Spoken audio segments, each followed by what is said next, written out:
Bonjour à toutes et à tous, bienvenue à Présence protestante. Un bonjour tout particulier à nos amis suisses, belges, du continent africain et d'ailleurs dans le monde qui nous rejoignent aujourd'hui. Et je voudrais remercier tout particulièrement nos amis catholiques qui nous laissent ce temps, d'habitude sur la messe, un temps de messe télévisé, qui nous laissent donc ce temps télévisé pour un temps de culte. Je suis à côté de Christian Krieger, vice-président de la Fédération protestante de France, entre autres responsabilités. Christian, pouvez-vous nous en dire un petit peu plus? Où sommes-nous? Que se passe-t-il? Bonjour Christophe, bonjour chers amis téléspectateurs. Au nom de la Fédération protestante de France, je voudrais vous souhaiter une très chaleureuse bienvenue ici à Strasbourg, au Zénith, pour ce culte de Protestants en fête. Protestants en fête est une manifestation festive qui rassemble plus de 15 000 personnes à Strasbourg à l'occasion du 500e anniversaire de la Réforme. Alors la Réforme, on en parle beaucoup en ce moment, mais pouvez-vous nous en dire plus? De quoi s'agit-il? En 1517, Martin Luther lançait un débat public en affichant 95 thèses. Aujourd'hui, 500 ans après, des protestants dans leur grande diversité, des baptistes, des ménonites, des évangéliques de toutes sortes, des pentecôtistes, des luthériens et des réformés bien sûr, se réunissent à Strasbourg, célèbrent, prient, débattent autour du thème « Vivre la fraternité ». Et alors justement, ce rassemblement strasbourgeois a une teinte particulière. Quelle est-elle? En effet, en 2017, pour la première fois, cette commémoration de la Réforme est résolument œcuménique. Et j'en profite pour adresser une très œcuménique et fraternelle bienvenue à tous nos frères et toutes nos sœurs chrétiennes et les invite à nous rejoindre pour cette célébration, pour ce culte, en accueillant la parole de celui qui nous bénit. Bon culte à tous. Bon culte.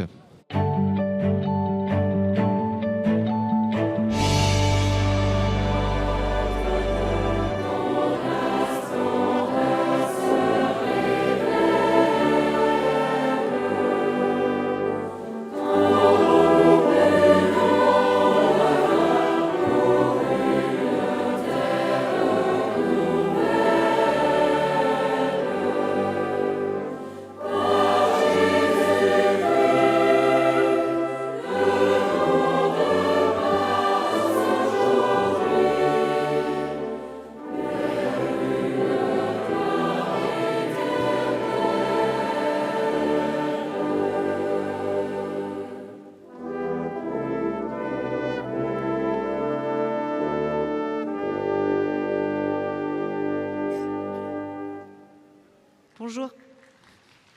Bonjour à toutes et à tous. Bienvenue ici à Strasbourg et bienvenue à vous, téléspectateurs, qui suivez ce culte en direct sur France 2 et en Eurovision. L'année 2017 marque le 500e anniversaire de la Réforme du XVIe siècle. Oui, depuis 500 ans, ce que les réformateurs ont semé transforme la vie spirituelle, culturelle, sociale et politique. À l'occasion du rassemblement Protestants en fête 2017, à l'initiative de la Fédération protestante de France, nous sommes très heureux de vivre avec vous ce culte.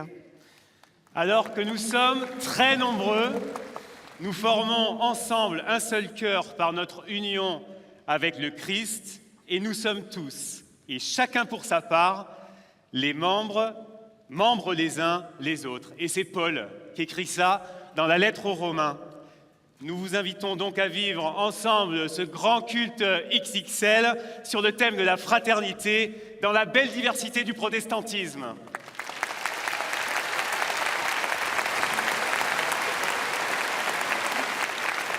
Je vous remercie d'accueillir Monsieur Christian Albecker, président de l'Union des Églises protestantes d'Alsace-Lorraine.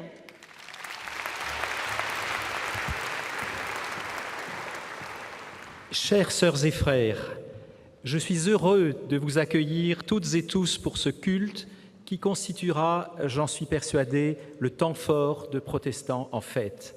Bienvenue chez vous dans la fraternité en Christ. Il ne m'est pas possible de saluer individuellement les nombreux représentants de l'État, des collectivités locales et territoriales, ainsi que les élus nationaux, députés et sénateurs, qui nous font l'amitié de leur présence ce matin. Qu'ils soient toutes et tous les bienvenus. Je salue également très fraternellement les représentants des autres confessions chrétiennes catholiques et orthodoxes, ainsi que ceux des autres religions, en particulier juifs, musulmans et bouddhistes. Votre présence est un signe de la vitalité et de la cordialité du dialogue œcuménique et des relations interreligieuses ici en Alsace et au-delà. Toute sa vie, Martin Luther n'a eu d'autre but que d'amener ses contemporains au Christ et de leur donner accès au message libérateur de l'Évangile. S'inscrire dans son sillage ce matin, c'est vivre la fraternité en Christ qui nous est offerte par-delà les frontières confessionnelles parce que nous sommes tous enfants d'un même Père. Joyeux culte à vous toutes et tous.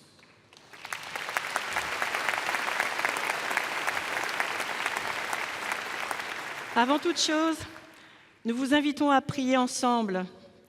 Dieu fait de nous des hommes et des femmes capables d'ouvrir les yeux sur ce qui nous a déjà été donné et de dire merci. Exprimons notre reconnaissance pour quelques événements marquants de cette année 2017. Merci pour les dialogues avec les chrétiens catholiques et orthodoxes, le travail œcuménique au quotidien, dans les familles, dans les paroisses, dans les instances internationales. Merci pour la signature de la déclaration commune sur la justification par la foi, par la communion mondiale des églises réformées.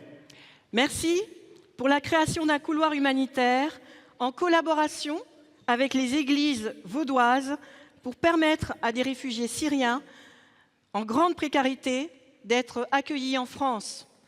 Merci aussi pour le travail de mémoire qui nous engage avec le judaïsme. Et merci pour les nombreuses expositions, pour les conférences, pour les colloques, pour les publications, pour les débats, pour les concerts, pour les créations artistiques et musicales, pour les veillées, pour les cultes qui ont jalonné cette année dans toute la France. Merci. Et pour cela, nous te louons.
Et quand nous sommes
depuis 500 ans, nous avons hérité de fractures spirituelles.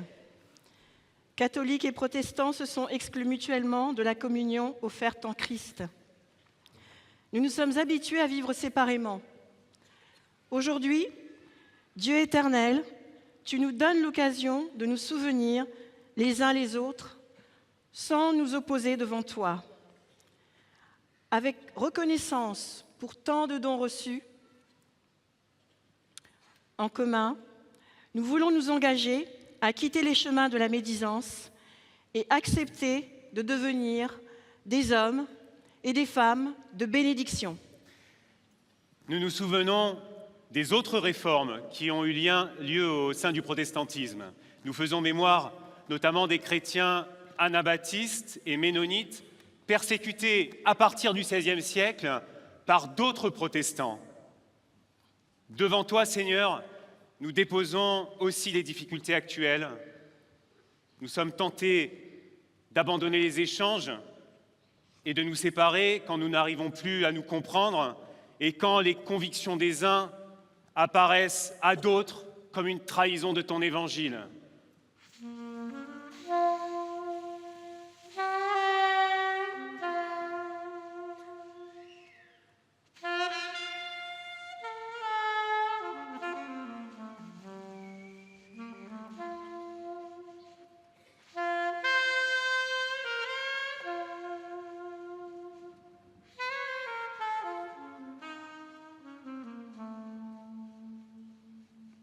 Aujourd'hui, nous sommes reconnaissants pour les chemins de rencontre déjà parcourus. Que cette mémoire soit vivante et nous encourage à poursuivre nos efforts pour construire un monde bienveillant et solidaire. Nous désirons apprendre à demeurer ensemble, sans détourner le regard, ni de toi, ni de nos frères et sœurs. Apprends-nous une estime réciproque et que l'Esprit nous donne de contribuer à l'avènement de ton royaume ici-bas. Et faire mémoire, c'est se souvenir aussi des grandes guerres qui ont déchiré l'Europe. Ici même, des conflits ont opposé Français et Allemands et détruit d'innombrables vies humaines. Ils ont dévasté les terres de tant de pays. Alors aujourd'hui, nous sommes engagés sur des voies de réconciliation et cette ville en est un des lieux symboliques. Et nous voulons poursuivre ces efforts et transmettre aux générations à venir un monde où l'emporte la confiance et la fraternité.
Qui peut dire qui est chrétien ou qui ne l'est pas?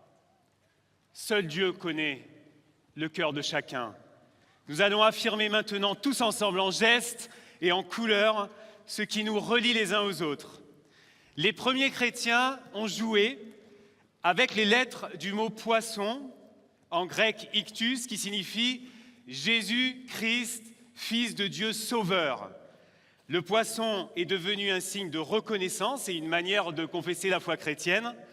Aujourd'hui, les couleurs de ce poisson que vous voyez dans cette assemblée, les couleurs de ce poisson qui va surgir parmi nous, disent ce que nous croyons. C'est-à-dire que notre diversité réconciliée est une richesse pour vivre la fraternité.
Avant de lire la Bible, nous prions.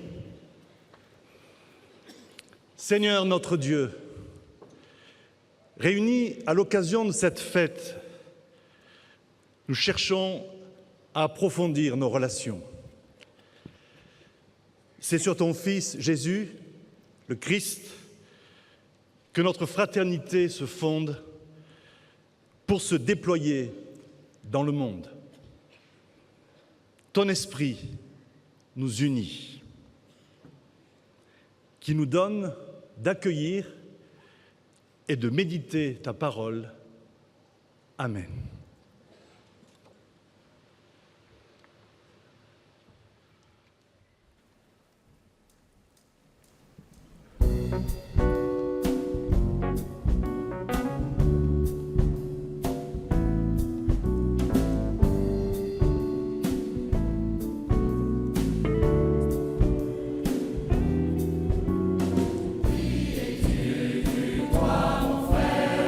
Qui es-tu que me parles?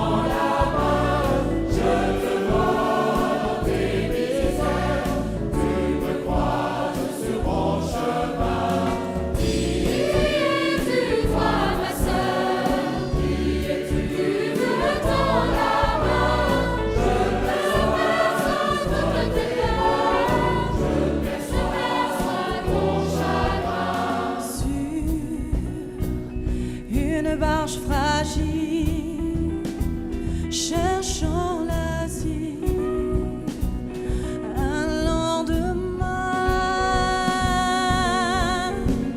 tu subis les exils et ton péril, ton quotidien.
Oh, Jésus notre frère, tu nous libères de nos barrières, que foi et charité viennent bousculer l'humanité.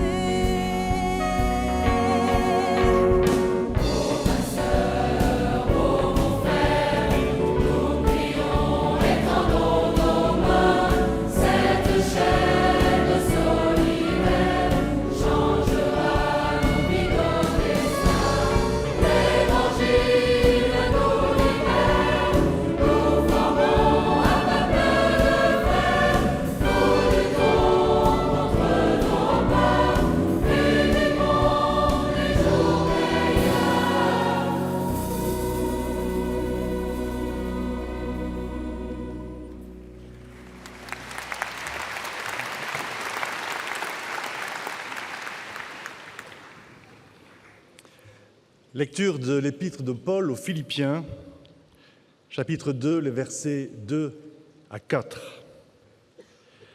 Alors, rendez-moi parfaitement heureux en vous mettant d'accord, en ayant un même amour, en étant unis de cœur et d'intention. Ne faites rien par esprit de rivalité ou par désir inutile de briller, mais avec humilité, considérez les autres comme supérieurs à vous-même. Que personne ne recherche son propre intérêt, mais que chacun de vous pense à celui des autres. Protestants en fête, c'est aussi 3 jours de fête pour les jeunes.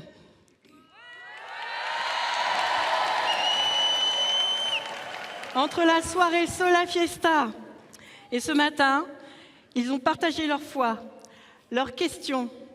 Pour témoigner de leur engagement, ils ont construit un arbre de la fraternité. En voici un aperçu. Regardez.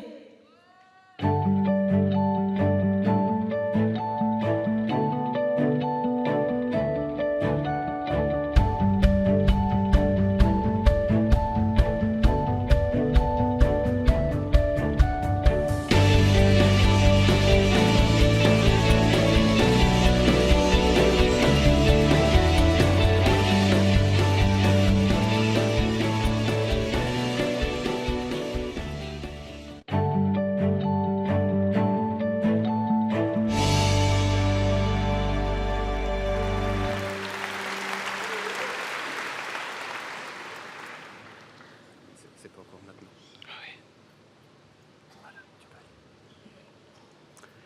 Lecture de l'Évangile de Jésus-Christ selon Saint Jean, au chapitre 15, les versets 13 à 15. Nul n'a d'amour plus grand que celui qui se dessaisit de sa vie pour ceux qu'il aime. Vous êtes mes amis si vous faites ce que je vous commande. Je ne vous appelle plus serviteur, car le serviteur reste dans l'ignorance de ce que fait son maître. Je vous appelle ami, parce que tout ce que j'ai entendu auprès de mon Père, je vous l'ai fait connaître.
Début du chapitre 4 du livre de la Genèse.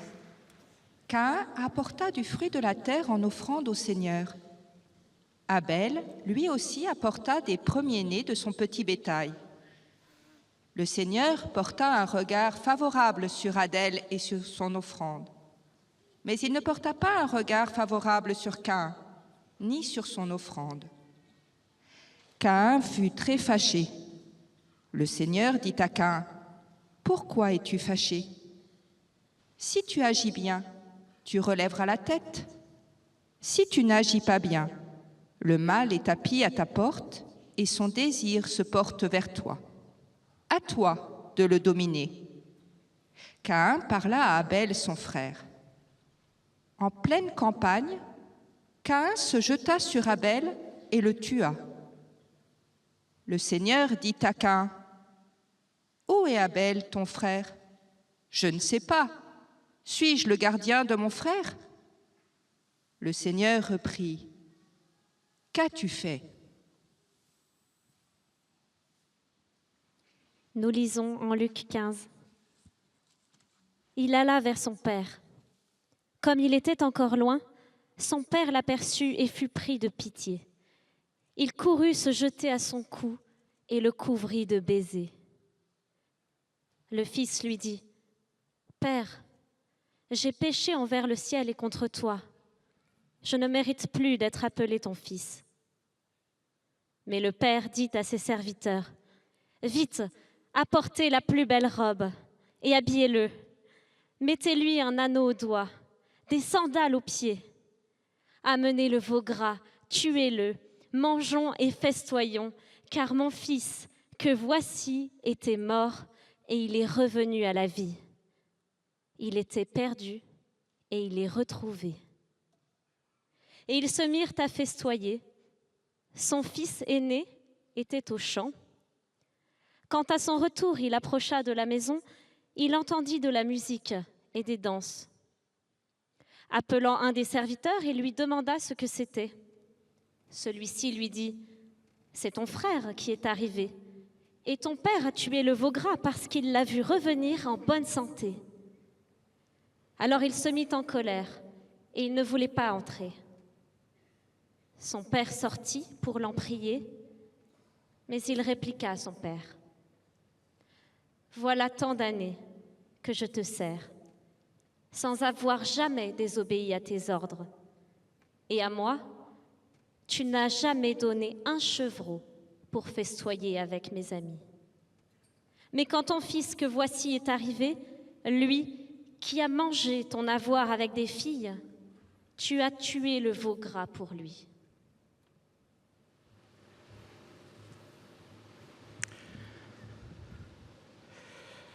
Frères et sœurs, chers amis, le geste que nous faisons maintenant est celui de nous mettre à l'écoute.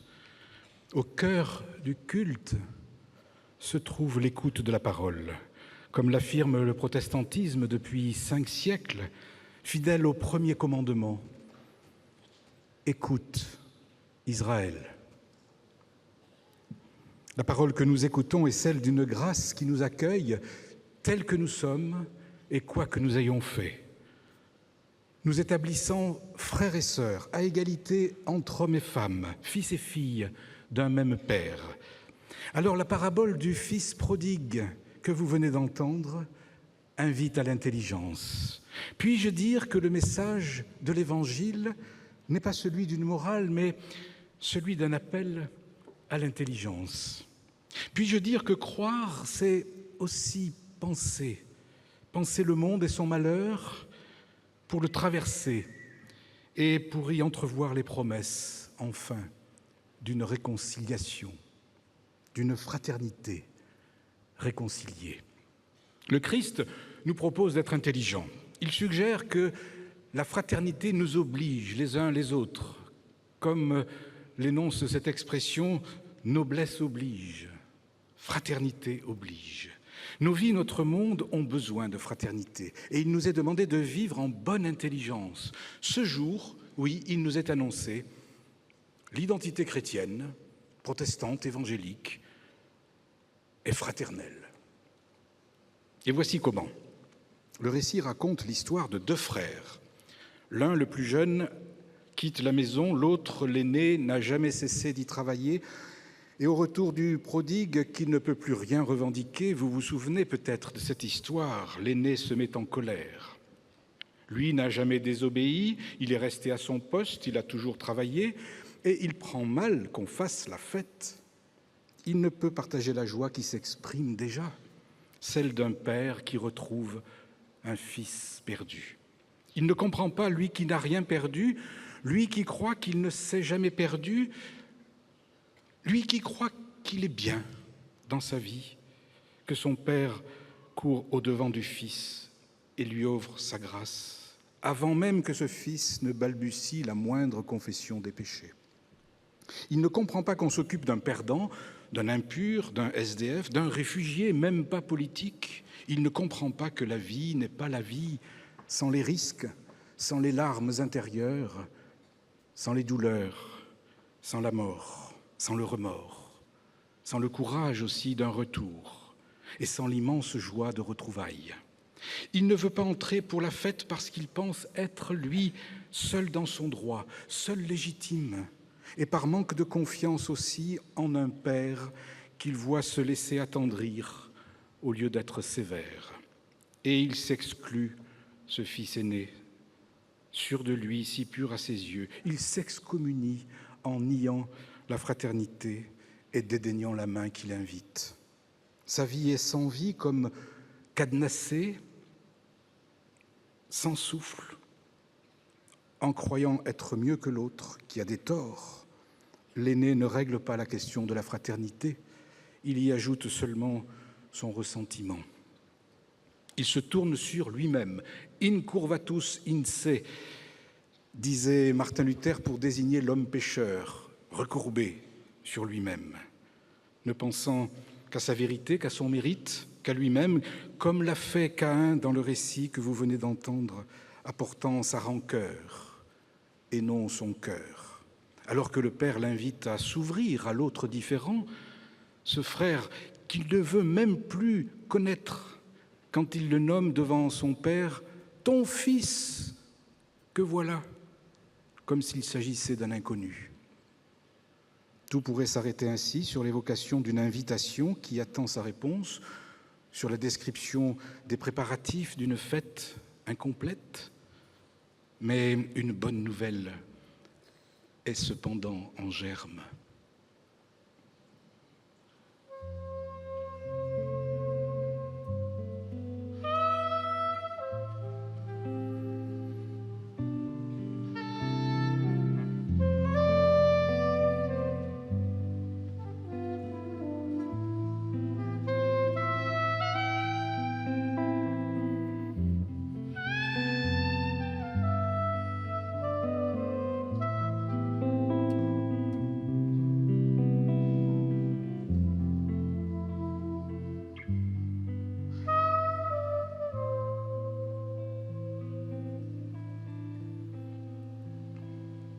Oui, une bonne nouvelle se dit comme en cachette, dans le secret de nos cœurs, dans le secret de notre intelligence. Cette bonne nouvelle se lit presque entre les lignes. L'absence de conclusion de la parabole suggère de poursuivre, d'inventer les pages non écrites d'une joie et d'une fraternité pourtant toujours possible. Il s'agit de comprendre que le frère ou la sœur que l'on ne peut pas voir seront malgré tout présents demain et après-demain, dans la maison, à côté de nous, et même après-demain, et que la vie ne s'arrête pas parce que l'on a décidé de se fâcher, que la colère ne peut pas s'éterniser. Vous ne pouvez pas être sans arrêt en colère. Il faut donc réfléchir et penser. Il faut tenir les promesses inaccomplies que la parabole a désignées de loin, au travers de nos responsabilités citoyennes déjà, dans le champ de nos engagements. Chacun est invité à poursuivre cette parabole afin de donner souffle à la vie, de donner souffle aussi à notre société qui en manque, afin de donner du souffle à la République. Oh, une République qui ne reconnaît aucun culte, mais qui les connaît tous, et au sein de laquelle le protestant peut assumer sa vocation de vigie, vigie de la fraternité et sentinelle de l'Évangile. Une société où le protestant accomplit cette vocation, celle d'entendre la colère de tous les aînés, mais sans jamais en être complice, ni en nourrir l'orage, mais bien pour la conduire à son apaisement, par l'écoute, la bienveillance, la réflexion, la prière. Rien ne sert de culpabiliser, rien ne sert de condamner à notre tour l'aîné comme l'aîné condamnait le prodigue. La porte reste ouverte, énonce la parabole. Et la fraternité possible demain et après-demain. À l'image de l'histoire de Caïn et Abel, souvenez-vous, une histoire placée au tout début de la Bible, comme pour suggérer qu'une suite est possible après que le pire a pourtant été commis. Il est annoncé une promesse, celle d'une fraternité réconciliée où nous pourrons dire et où nous pouvons dire d'ores et déjà « Oui, je suis le gardien de mon frère et de ma sœur ». Cette parabole alerte donc. Elle met en garde contre toutes les revendications identitaires, contre le fondamentalisme qui excommunie, qui humilie parfois, qui tue par les mots ou par les actes. Eh bien, la Réforme a rappelé il y a 500 ans déjà que la foi en Christ ne revendiquait rien pour elle, que la foi était avant tout confiance, qu'elle appelait à la fraternité. Oui, la foi se tient du côté de la confiance et elle ouvre sur demain et sur après-demain. Croire, c'est ainsi ouvrir son intelligence avec confiance contre Caïn pour qui croire revient à se justifier, à se comparer et finalement à haïr. En Christ, chacun, quel qu'il soit et quoi qu'il ait fait, telle est la bonne nouvelle, se trouve situé à égale distance de l'autre, même le plus différent, même le plus insupportable, même le plus étrange, de sorte qu'il est frère et que nous sommes frères et sœurs à jamais. L'identité chrétienne, protestante, évangélique, délibérément fraternelle, accepte l'altérité en confiance et avec intelligence. Et ensemble, nous préparons demain où une fête nous attend. Dieu vous bénit. Amen. Oh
d'accueillir maintenant Ariad et Anas Sifou et leurs hôtes, Liliane et Jean-Pierre. Bonjour.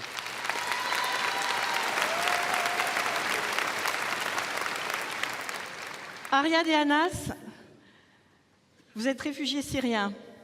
Ariad, pouvez-vous nous dire pour quelles raisons vous avez quitté la Syrie? Alors bonjour, je suis parti en 2014 à cause de la guerre.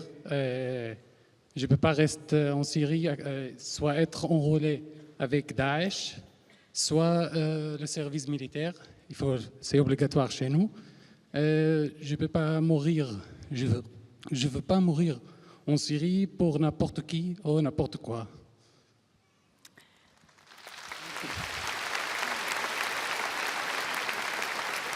Anas, pouvez-vous nous dire par quel chemin vous êtes arrivé en France? Je suis sorti en 2015 de Syrie, à Liban. Liban, Turquie. Je suis resté à Turquie 3 mois parce que les chemins européens étaient fermés, mais on a trouvé notre solution pour aller à Guyane française, mais il faut prendre les avions. On a sorti Turquie, Dubaï, São Paulo. Après, on a pris les pick-up 4x4 pour traverser les jungles amazoniques. Après, on a Guyane française. Nous sommes restés 9 mois pour avoir les papiers de réfugiés. Après, on a pris l'avion pour venir ici en France.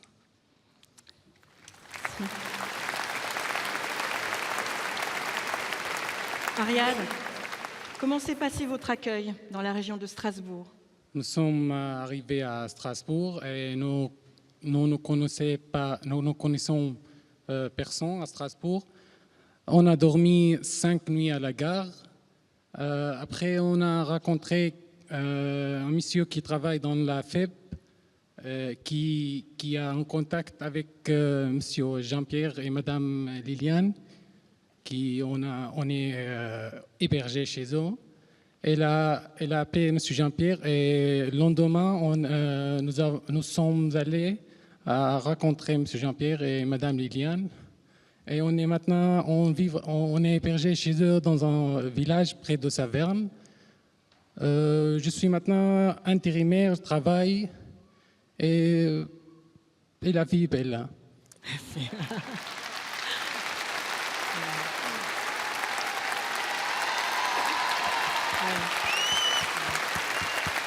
Anas, quels sont vos projets? J'ai pris le français maintenant. Je cherche le travail. J'ai trouvé un stage. Plus tard, je vais terminer mes études de vétérinaire. Comme j'aurai trouvé un appartement, je vais faire venir ma femme. Bien, pardon. Merci. Merci Ariad et Anas. Merci aussi à leurs hôtes, Liliane et Jean-Pierre.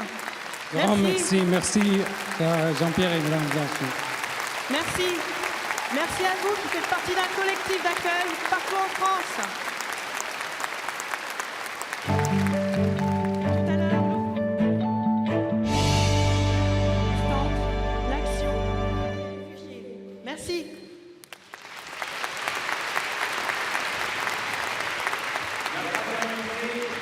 La fraternité se vit aussi dans la prière. Cette corde disposée ici, que nous allons maintenant utiliser, est une invitation à tresser demain, dans nos lieux de vie, des paroles, des actions avec d'autres frères et sœurs, pour ne pas témoigner seul de l'Évangile. Je vous invite à entrer maintenant dans ce temps de prière.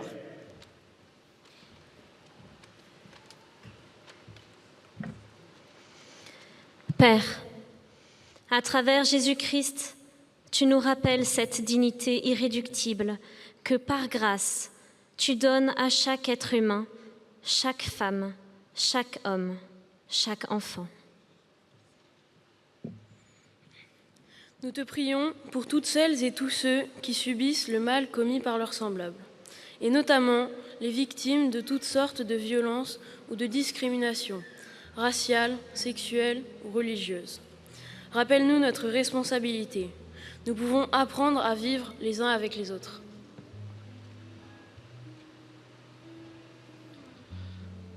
Seigneur, redonne l'espérance et la force aux plus démunis.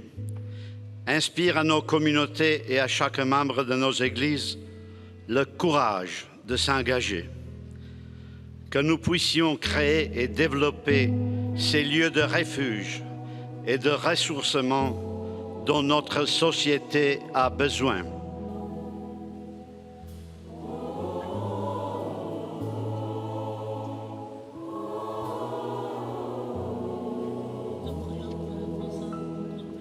Oui, pour les responsables de notre pays, qu'ils entendent la voix des tout-petits, pour chaque décision qu'ils auront à prendre. Oui, ta parole, nous te reprions pour l'Église locale. Pour nos églises locales, donne-leur ton esprit pour qu'elles deviennent des lieux de créativité. Oui, ta parole ne se prend toujours. Oui, que ta parole devienne source de joie pour toutes les générations.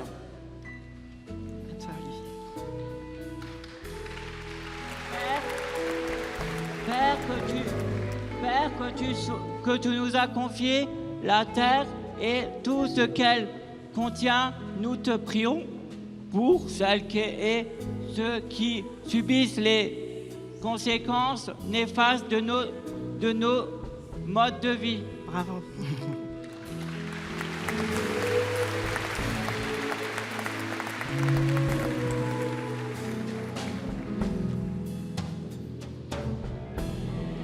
Apprends-nous la reconnaissance, la sobriété et le partage, parce que nous désirons inventer de nouveaux modes de production et de nouvelles manières de vivre. Accompagne-nous dans ce temps de la scène que nous allons vivre. Amen.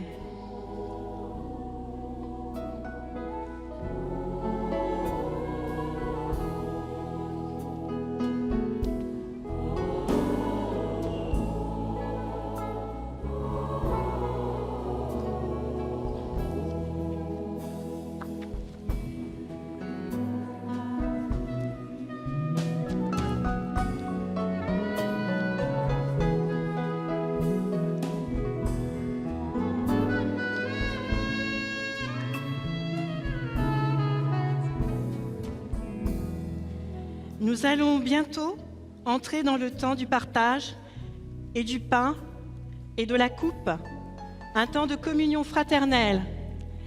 Nous saluons les téléspectateurs qui vont bientôt nous quitter. Avec vous aussi, nous sommes heureux d'avoir tissé des liens de fraternité. À très bien.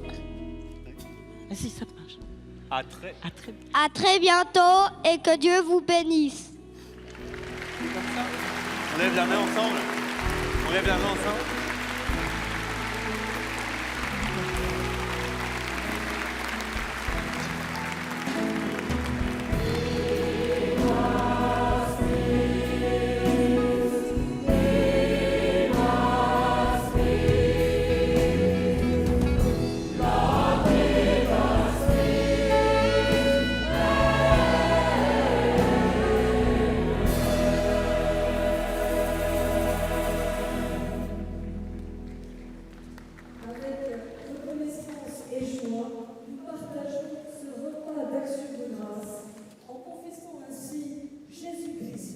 Notre Seigneur et Sauveur.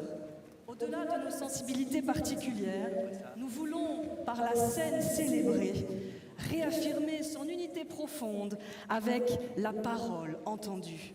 Oui,